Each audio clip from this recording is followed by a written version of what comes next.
اللہ الرحمن الرحیم۔ السلام علیکم ناظرین، میں ہوں شمائلہ کامران۔ میں ہوں شاہد ضیاء۔ عورت اگر مضبوط ہو تو ہر شر سے ٹکرا جاتی ہے، کوئی بھی مسئلہ اس کی ہمت کو پامال نہیں کر سکتا۔ اقوام متحدہ نے 23 جون 2010 کو بیواؤں کا عالمی دن تسلیم کیا، اور یہ ایک انتہائی خوش آئند بات ہے کہ بیواؤں کو اپنے مسائل اور ان پر آواز اٹھانے کے لیے ایک پلیٹ فارم مل گیا۔ ایک محتاط اندازے کے مطابق 258 ملین بیوائیں پورے دنیا میں موجود ہیں۔ اس میں کوئی شک نہیں کہ ایک کامیاب مرد کے پیچھے ایک عورت کا ہاتھ ضرور ہوتا ہے۔ اسی طرح اگر خدا نخواستہ عورت کے سر سے مرد کا سایہ اٹھ جائے تو وہ بہت ساری مشکلات کا شکار ہو جاتی ہے، معاشرے میں اسے طرح طرح کے مسائل کا سامنا کرنا پڑتا ہے۔ آج ہم اپنے اس پروگرام میں اپنے مہمانوں سے ان تمام مسائل کا حل تلاش کریں گے اور تجاویز لیں گے۔ ہمارے ساتھ آج مہمان ہیں جناب ملک خالد جاوید صاحب، جو چیئرمین ضلعی زکوٰۃ و عشر کمیٹی ضلع نارول ہیں، اور ان کے ساتھ تشریف فرما ہیں علامہ پیر تبسم بشیر اویسی صاحب، جو مذہبی اسکالر ہیں اور تحریک اویسیہ پاکستان کے ناظم اعلیٰ ہیں، اور ان کے ساتھ تشریف فرما ہیں جناب مرزا مقیم بیگ صاحب، جو معروف سماجی شخصیت ہیں۔ ہمارے ساتھ پروگرام میں موجود ہیں اے ایس راجہ صاحب، جو کہ چرچ مشن آف پاکستان کی پیرش کونسل کمیٹی کے ممبر ہیں۔ ان کے ساتھ موجود ہیں مس بشرا کلثوم، جو کہ ایکٹ آرگنائزیشن کے نام سے ایک آرگنائزیشن کو رن کر رہی ہیں۔ ان کے ساتھ موجود ہیں مسز آسیہ، اور ان کے ساتھ موجود ہیں مسز شمیم۔ جس عورت کے سر سے اس کے مرد کا سایہ اٹھ جائے تو وہ بہت سی مشکلات کا شکار ہو جاتی ہے۔ آئیے ہم مس آسیہ سے جانتے ہیں۔ ان کی میاں پلے داری کا کام کرتے تھے گجرانوالہ جا کر، اور راستے میں آتے ہوئے روڈ ایکسیڈنٹ سے وہ وفات پا گئے۔ 3 سال ہو گئے ہیں ان کو بیوہ ہوئے، اور ان کے 7 بچے ہیں، جس میں 5 بیٹے اور 2 بیٹیاں ہیں۔ آئیے ہم ان سے بات کرتے ہیں کہ ان کو بیوگی کے زمانے میں کس قسم کی مشکلات پیش آئیں۔ ہاں جی، وفات ہو گئی، مزدوری کرتے سی۔ میں کیا آخنا کہ چاچے نے تو تامن کرن گئی، تامن کرتے رہے، ہوں شادی ہو گئی انہوں کی، تو ہوں وہ تامن نہیں کرتے ہے، تو بچے ہوں محنت مزدوری کرنی پئی تو بچیاں پالن رہی۔ باجی آپ کے بچے کوئی اسکول میں پڑھ رہے ہیں؟ ہاں جی، پڑھتے ہیں، سارے بچے پڑھتے ہیں۔ سارے بچے اسکول میں پڑھ رہے ہیں؟ بچیاں تو آپ کیا کام کر کے اپنے بچوں کا گزر اوقات کر رہی ہیں؟ میں صحیح چادر چودر لے کے محنت کرنی پئی۔ چادراں دے نال ہور اودے علاوہ کی محنت کر لیندے ہو تسی؟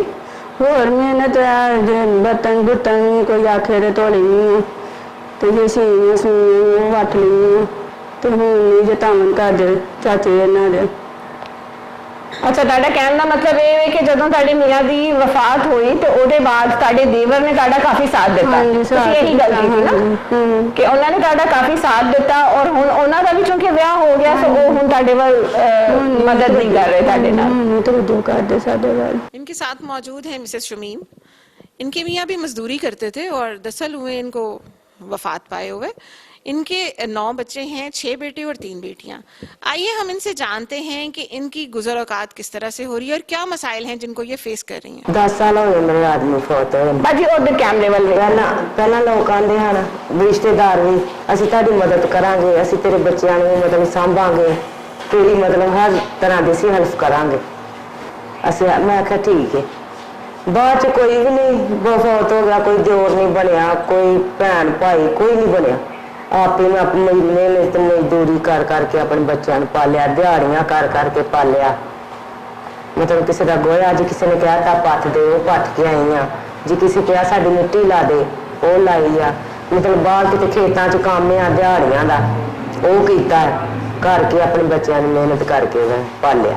ਕਿਸੇ ਟਾਈਮ ਇਹ ਵੀ ਵਕਤ ਮੇਰੇ ਤੇ ਆਏ ਨੇ ਵੀ ਮੇਰੇ ਬੱਚੇ ਭੁੱਖੇ ਹੀ ਰਹੇ ਨੇ 2-2 ਦਿਨ 3-3 ਦਿਨ। ਜੀ ਬਿਲਕੁਲ। ਹਾਂਜੀ, میں بہت مشکل نہ اپنے بچے وہ تو بعد میں بہت مشکل نہ اپنے بچے پالے۔ ہم علامہ پیر تبسم بشیر اویسی صاحب سے جانیں گے کہ اسلامی نقطہ نظر سے اسلام میں بیواؤں کے کیا حقوق متعین کیے گئے ہیں۔ جی علامہ صاحب۔ بسم اللہ الرحمن الرحیم۔ ان الدین عند اللہ الاسلام۔ صدق اللہ مولانا العظیم. میں آپ سب کا شکر گزار ہوں کہ آج اس گئے گزرے دور میں آپ نے بیواؤں کے حقوق کے حوالے سے آواز بلند کی اور یہ پروگرام کا انعقاد کیا. اللہ رب العزت قرآن حکیم میں ارشاد فرماتا ہے بے شک اللہ کا پسندیدہ دین اسلام ہے. اسلام سے قبل آپ دیکھیں عورت ویسے معاشرے میں ایک اہم رول ہے عورت کا. عورت کے بغیر تو معاشرہ مکمل ہی نہیں ہوتا. حضرت آدم علیہ السلام کو اللہ تعالیٰ نے پیدا کیا تو آدم علیہ السلام نے بھی اس حوالے سے عورت کی خواہش کی اور عورت اور مرد دونوں کی وجہ سے حسن کائنات ہے سارا کا سارا.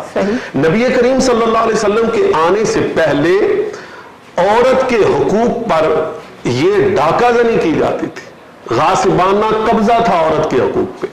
عورت کو معاشرے کا مظلوم ترین طبقہ تصور کیا جاتا تھا اور بالخصوص یہ بیوہ عورت اس کو تو اچھوت اور قابل نفرت تصور کیا جاتا تھا. کوئی بیوہ عورت کے ساتھ ملنے کے لیے تیار نہیں تھا, کوئی اس کو کھانا دینے کے لیے تیار نہیں تھا. بیوہ عورت کے حوالے سے کوئی اس کی ہمدردی اور غم گساری کرنے کے لیے تیار نہیں تھا. پھر نبی کریم صلی اللہ علیہ وآلہ وسلم کی آمد ہوئی اور اسلام کا نور پھیلا تو نبی کریم صلی اللہ علیہ وآلہ وسلم نے عورت کو 4 مقدس ترین رشتوں میں پرو دیا. عورت کو بحیثیت ماں عظمت دی, عورت کو بحیثیت بیوی ایک محبت اور پیار کا پیکر بنایا, عورت کو بحیثیت بہن ایک شفقت اور محبت کا مجسمہ بنایا, عورت کو بحیثیت بیٹی میرے نبی صلی اللہ علیہ وسلم نے رحمت قرار دیا. تو عورت کو 4 مقدس ترین رشتوں میں پرو دیا. اور جہاں تک عورت بیوہ کا تعلق ہے, خاتم الانبیاء حضرت محمد مصطفیٰ صلی اللہ علیہ وسلم نے اپنی جوانی کی عمر میں جب آپ کی 25 سال کی عمر ہے اور حضور علیہ السلام کی پہلی شادی ہے تو نبی رحمت صلی اللہ علیہ وسلم نے سب سے پہلی شادی بھی بیوہ عورت حضرت سیدہ خدیجہ سے کی ہے. تو رحمت دو عالم صلی اللہ علیہ وسلم نے ہمیں یہ بات بتائی کہ بیوہ عورت اچھوت نہیں ہے, قابل نفرت نہیں ہے, وہ معاشرے کا مظلوم طبقہ نہیں ہے, بلکہ اس سے ہمدردی کرنا, غم گساری کرنا, اس کا خیال کرنا یہ ہمارے نبی صلی اللہ علیہ وسلم کی سنت ہے اور اسلام کا حسن ہے. آپ دیکھیں کہ مکہ المکرمہ میں کوئی جنگ نہیں ہوئی اور مدینہ طیبہ میں جب نبی رحمت صلی اللہ علیہ وسلم نے ہجرت فرمائی تو پھر جہاد کا بھی آغاز ہوا اور غزوہ بدر مدینہ منورہ میں سن 2 ہجری میں ہوا. یہ چونکہ پہلا جہاد تھا, پہلی جنگ تھی اور جنگ میں فتح کے بعد جب مال غنیمت آیا تو اب مال غنیمت کے بارے میں سوال اٹھایا گیا کہ یہ اس پہ کس کا حق ہے. تو رحمت دو عالم صلی اللہ علیہ وسلم کے غلاموں نے جب سوال کیا تو اللہ نے قرآن کی زینت بنایا اس کو. اللہ رب العزت نے سورہ انفال میں فرمایا یسألونک عن الانفال قل الانفال للہ. اللہ تعالیٰ نے قرآن میں فرمایا کہ یہ پوچھتے ہیں کہ یہ مال غنیمت اس کے بارے میں کیا حکم ہے, اس کے بارے سوال کرتے ہیں. تو اللہ تعالیٰ نے فرمایا حبیب انہیں کہہ دیجئے یہ اللہ کا حصہ ہے, اللہ کے رسول کا حصہ ہے, یہ یتیموں کا حصہ ہے, یہ بیواؤں کا حصہ ہے, یہ غریبوں کا حصہ ہے. اور پھر نظام زکوٰۃ جو اسلام کا ہے آپ اس کو پڑھ کے دیکھ لیں. نظام زکوٰۃ میں جہاں یتیم کے حقوق کو تعین کیا گیا اور زکوٰۃ میں سے ان کے ساتھ تعاون کیا گیا, وہاں ہی زکوٰۃ کے پیسے سے بیوہ کی مدد کا بھی حکم اسلام نے صادر فرمایا ہے. اسی طرح نبی کریم صلی اللہ علیہ وسلم ہمیشہ جب بھی غزوے سے واپس آتے اور مال غنیمت آتا تو اس میں سے بیواؤں کو باقاعدہ حصہ دیا جاتا. اسلام کا صدقہ فطر کا نظام بھی آپ دیکھیں, فطرانہ جو ہم عید الفطر سے پہلے نکالتے ہیں تو اس میں بھی حکم یہی ہے کہ آپ اپنے معاشرے میں بیوہ عورت کو تلاش کریں, بے سہارا کو تلاش کریں, یتیم کو تلاش کریں, مسکین اور غریب کو تلاش کریں تو پھر ان کی مدد کریں صدقہ فطر کے ساتھ. اسلام یہ جہاں عبادات کا دین اور مذہب ہے وہاں یہ انسانیت کا دین اور مذہب ہے, اور انسانیت میں عورت کے حوالے سے اسلام نے جتنا زور دیا ہے اور بیوہ کی بالخصوص خدمت کے حوالے سے میرا خیال ہے اتنا کسی مذہب نے زور نہیں دیا. آپ ہندو مذہب کو دیکھیں وہ تو عورت بیوہ ہوتی ہے, بندہ فوت ہوتا ہے تو وہ ساتھ ہی اس کی بیوی کو بھی جلا دیا کرتے تھے. یہ معاشرے میں اتنا ظلم ہوتا تھا بیوہ عورت کے ساتھ. نبی رحمت صلی اللہ علیہ وسلم اور اسلام عورت اور بیوہ کے حقوق کا سب سے بڑا علم بردار ہے. آج بھی ضرورت اس امر کی ہے کہ ہم اسلامی تعلیمات کی طرف آئیں, ہم حضور علیہ الصلوۃ والسلام کے احکامات کی طرف آئیں جو حضور نے بیوہ عورتوں کی خدمت کر کے ہم میں یہ جذبہ صادر فرمایا اور جذبہ جو ہے وہ پروان چڑھایا. ہمیں اس جذبے کی ضرورت ہے. اگر ہم نظام زکوٰۃ کو ٹھیک کر دیں, فطرانے کی صحیح طریقے سے ادائیگی کریں اور امیر لوگ اپنی دولت کی صحیح زکوٰۃ نکالیں تو معاشرے میں کوئی بیوہ عورت بھی بے سہارا نہیں رہ سکتی. وہ اپنے پاؤں پہ کھڑی ہو سکتی ہے اور اس قابل ہو سکتی ہے کہ وہ خود کما کے وہ معاشرے میں اچھی زندگی بسر کر سکے. جہاں تک عورت کے کمانے کا تعلق ہے, عورت کی کاروبار کا تعلق ہے, تو حضرت سیدہ خدیجہ الکبریٰ کی مثال بہت بڑی مثال ہے کہ حضرت سیدہ خدیجہ الکبریٰ بیوہ ہونے کے ساتھ ساتھ مکے میں بڑی تاجر تھی, عرب میں بڑی تاجرہ تھی, اور آپ کا مال کئی قافلے جو ہیں وہ لے کے جاتے تھے. حضور علیہ الصلوۃ والسلام بھی آپ کا مال تجارت ہی لے کے سفر شام پہ تشریف لے کے گئے. تو آپ نے حضرت سیدہ خدیجہ الکبریٰ کی کاروبار کو میں نے ذکر کیا اور آپ اس پہ عمل درآمد کر کے عورتیں جو بیوہ عورتیں ہیں وہ کاروبار کر سکتی ہیں, چلا سکتی ہیں. اور جہاں تک بیوہ عورت کے کردار پر سوال اٹھنے کا تعلق ہے تو آپ سیدہ خدیجہ الکبریٰ کی سیرت کو پڑھیں تو ان کی سیرت پہ عمل کریں. وہ بیوہ ہونے کے ساتھ ساتھ طیبہ اور طاہرہ کے لقب سے معاشرے میں جانی جاتی تھی. اللہ رب العزت کے حضور دعا ہے کہ پروردگار ہمیں معاشرے میں بہتری لانے کے لیے بیوہ عورت کا سہارا بننے کی اللہ توفیق عطا فرمائے. ہمارے ساتھ کرسچن کمیونٹی کے ریپرزینٹیٹیو AS راجہ صاحب موجود ہیں. آئیے ہم ان سے جانتے ہیں کہ کرسچینٹی میں بیواؤں کے حوالے سے کیا پروویژنز موجود ہیں. ابتدا ہے رب جلیل کے نام سے جو دل کو دھڑکنے اور انسان کو شعور عطا فرماتا ہے. اس سے پہلے کہ میں آج کے اس بڑے اہم موضوع پہ بات کروں, میں مبارکباد دینا چاہتا ہوں رورل ایڈ کو کہ جنہوں نے سماج کے اس بہت بڑے پہلو پہ آج ہم لوگوں کو اکٹھا کیا اور محسوس کیا انہوں نے کہ سماج کو بیوہ خواتین کے لیے کیا کیا کرنا چاہیے. خواتین کا کردار الہامی مذاہب میں ہمیشہ بہت اہم رہا ہے. بائبل مقدس میں اگر امثال کی کتاب میں ہم خواتین کے بارے جانیں اور ان کی صلاحیتوں کے بارے میں جانیں تو انسان پریشان ہو جاتا ہے کہ خواتین کتنی صلاحیتوں کی مالک ہے جو اللہ تعالیٰ نے انہیں عطا کی ہے. لیکن یہی خواتین جب بیوہ ہو جاتی ہیں تو ایک مسائل کا انبار ان پر آ جاتا ہے, اور مذہب نے اللہ تعالیٰ کی ذات نے ہمیشہ ان کے لیے بڑا پہلو رکھا ہے. میں سمجھتا ہوں بائبل مقدس کا جب ہم مطالعہ کرتے ہیں تو وہاں پہ لکھا ہے کہ تم کسی بیوہ یا یتیم لڑکے کو دکھ نہ دینا. اگر تم ان کو کسی طرح سے دکھ دے اور وہ مجھ سے فریاد کرے تو میں ضرور ان کی فریاد سنوں گا اور میرا قہر بڑھے گا اور میں تم کو تلوار سے مار ڈالوں گا. یقیناً یہ آیت اس بات کی گمازی ہے کہ اللہ تعالیٰ بیواؤں سے کس قدر محبت رکھتا ہے, کس قدر ان کے لیے اللہ تعالیٰ نے لوگوں کے دل میں یہ ڈال رکھا ہے کہ وہ ان بیواؤں کی معاشرے میں کس طرح سے عزت کریں. اور میں سمجھتا ہوں اس کے بعد جب اللہ تعالیٰ یہ کہتے ہیں تو اللہ تعالیٰ یہ بھی فرماتے ہیں کہ بیواؤں کی کس طرح سنی جائیں گی. یہ دوسرا پہلو بڑا اہم ہے جو بائبل مقدس میں ہے کہ ہر بیوہ اور متعلقہ کی منتیں اور فرض ٹھہرائی ہوئی باتیں قائم رہیں گی. جو بیوہ اللہ تعالیٰ سے مانگے گی, کہے گی, اللہ تعالیٰ اس کی ضرور سنے گا. خدا برتر اس کو کبھی نگلیکٹ نہیں کرے گا. اور تیسری بات جو بیوہ کی اگر ہم معاشرے میں کرتے ہیں تو خدا ہمارے لیے فرماتا ہے کہ اگر تم بیوہ اور یتیموں کی جو تیرے پھاٹکوں کے اندر ہیں آئے اور کھا کر سیر ہو تو خداوند تیرا خدا تیرے سب کاموں میں جن کو تو ہاتھ لگائے تجھ کو برکت بخشے گا.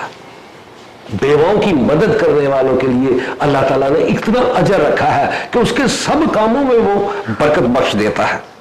اور جب ہم دیکھتے ہیں مسیحیت میں شروع میں کلیسیاں جب قائم ہوئی, پہلی صدی میں جب ہم آتے ہیں دیکھتے ہیں تو وہاں پہ یہ حکم ہوا مسیحی لوگوں کو کہ ہر ایک دوسرے کے احوال پر نظر رکھے. اور ہم دیکھتے ہیں پھر یہ نصیحت آتی ہے کہ لینے والا ہاتھ، پھیلانے والا ہاتھ اور بہتر ہے، اور دینے کے لیے کھینچنے والا ہاتھ جو ہے وہ بہتر نہیں ہے۔ آئیے ہم جانتے ہیں بشرا کلثوم سے کہ ان کی آرگنائزیشن جو کہ ایکٹ کے نام سے چل رہی ہے وہ کس قسم کی سروسز دے رہی ہے، اور بیواؤں کے حوالے سے کیا ان کی آرگنائزیشن کوئی کام کر رہی ہے؟ ہم لوگ رورل ایڈ کے ساتھ مل کے کام کر رہے ہیں، کیونکہ میں رورل ایریا سے ہوں تو اس میں ہم نے کچھ ضرورت اور حالات کے مطابق جو ہے نا وہ ہم نے میٹنگز کرنی ہوتی ہیں، جس میں ہمیں لوگوں کی ضروریات کا پتہ چل جاتا ہے۔ اسپیشلی ہم بیوہ کے حوالے سے کام کرتے ہیں، جس میں ان کی بیٹیوں کی اگر کوئی شادی ہے اس میں ہم مالی طور پہ اگر پیسوں کی ان کو ضرورت ہے تو وہ کر دیتے ہیں، اگر جیسے اناج وغیرہ ہے، چاول ہیں جس میں انہوں نے کھانے شانے کا کرنا ہے تو وہ دے دیتے ہیں۔ اس کے علاوہ ہمارا جو فنڈ ریزنگ کا کام ہوتا ہے جس میں ہم فنڈ اکٹھا کرتے ہیں اور اس میں سے ہم فری انٹرسٹ یعنی بغیر سود کے ان کو قرضہ دیتے ہیں جو لے کے وہ اپنا کوئی کام شروع کر سکتی ہیں۔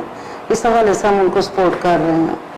جی، بشرا کلثوم نے ہمیں بہت اچھے طریقے سے اپنی تنظیم کے حوالے سے بتایا کہ وہ لوگ کیا سرگرمیاں سر انجام دے رہے ہیں۔ اس کے علاوہ رورل ایڈ پاکستان جو ہے وہ ہیلپ لیس خواتین اور لو انکم کمیونٹیز کے لیے، خاص طور پر خواتین اور گرلز کی تعلیم، صحت اور سوشو اکنامک ڈیولپمنٹ کے لیے گراس روٹ لیول پر قابل قدر سرگرمیاں سر انجام دے رہا ہے۔ ہمارے ساتھ موجود ہیں ملک خالد جوید صاحب۔ ہم ان سے جانتے ہیں کہ وہ محکمہ زکوٰۃ و عشر کمیٹی کے ذریعے سے ہیلپ لیس خواتین کی کیسے مدد کرتے ہیں اور کیا طریقہ کار ہے۔ بسم اللہ الرحمن الرحیم۔ میں بطور ڈسٹرکٹ چیئرمین زکوٰۃ و عشر کمیٹی ناروال، جناب شاہ ضیاء صاحب، شمائلہ کامران صاحبہ، جناب مرزا مکین بیگ صاحب کا شکر گزار ہوں کہ انہوں نے بیوہ کے عالمی دن کے موقع پر مجھے بلا کر عزت بخشی، اور میں اس کے لیے ان کا سب کا دوستوں کا شکر گزار ہوں۔ میں یہاں پہ یاد کرتا چلوں کہ محکمہ زکوٰۃ و عشر کمیٹی ناروال اسپیشلی بیوگان کے لیے، کیونکہ ہماری ہر گاؤں میں کمیٹیاں ہیں، تو ہم نے ان کو یہ کہا ہوا ہے کہ وہ جو بھی ہیلپ لیس خواتین بیوگان ہیں ان کے نام ان کا ڈاٹا میں دیا جائے۔ تو الحمدللہ ہماری پورے ڈسٹرکٹ میں کمیٹیز مکمل ہیں، تو ہم نے اسپیشلی ان کو ہی پروموٹ کرنے کی کوشش کی ہے، کیونکہ جب ایک بیوہ عورت ہو جاتی ہے تو اس کے سر سے ایک چھت اٹھ جاتی ہے۔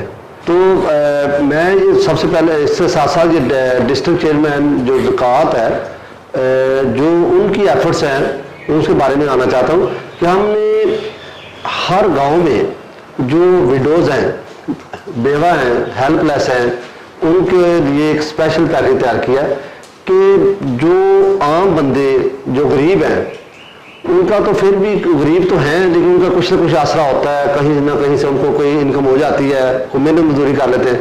ایک عورت کے لیے اسپیشلی بیوہ کے لیے گھر سے نکل کر باہر جا کے محنت مزدوری کرنا، اس کو معاشرے میں کیونکہ کوئی زیادہ اتنا اچھا نہیں سمجھا جاتا۔ جب اس کی شادی بھی کر دی جاتی ہے نا ایک بیٹی کی، تو اس کو بھی اس کے سسرال والے کہتے ہیں نہیں جی یہ بیٹی جو ہے نا یہ ہماری بہو ہے، یہ کام نہیں کرے گی، لیکن اسلام نے اس کی اجازت دی ہے۔ پیر صاحب نے حضرت ختیجہ کبریٰ کا سارا جو کمپلیٹ زندگی تھی ان کی اس کے بارے میں بتایا ہے۔ اسلام ہمیں اجازت دیتا ہے کہ ہماری بیویاں، ہماری بیٹیاں، ہماری بہنیں باہر جا کے کام کریں، اور یہ ہمیں ہمارے معاشرے کو یہ چاہیے کہ ہم ان کی عزت کو برقرار رکھیں۔ یہ ضروری نہیں ہوتا کہ ہر عورت جو گھر سے باہر نکلتی ہے وہ اس میں کوئی مسائل ہی ہیں، وہ اپنی مجبوری کے لیے نکلتی ہے، وہ اپنے بچوں کا پیٹ پالنے کے لیے نکلتی ہے۔ ہمیں ان عورتوں کو اپریشیٹ کرنا چاہیے، ان کو انکریج کرنا چاہیے۔ جب یہ کرونا آیا تھا، کرونا میں ہمیں گورنمنٹ نے فنڈز دیے، تو ہم نے تقریباً 3,500 بندے کو 9,000 روپیہ دیا ہے میں نے۔ وہ تقریباً 3,09,24,000 روپے کا چیک بنا تھا، وہ میں نے چیک بنا کے، لیکن الحمدللہ مجھے خوشی اس بات کی ہے کہ جو پیسے میں نے بھیجے تھے نا وہ اس کو میں نے ڈیجیٹلائز کیا ہے۔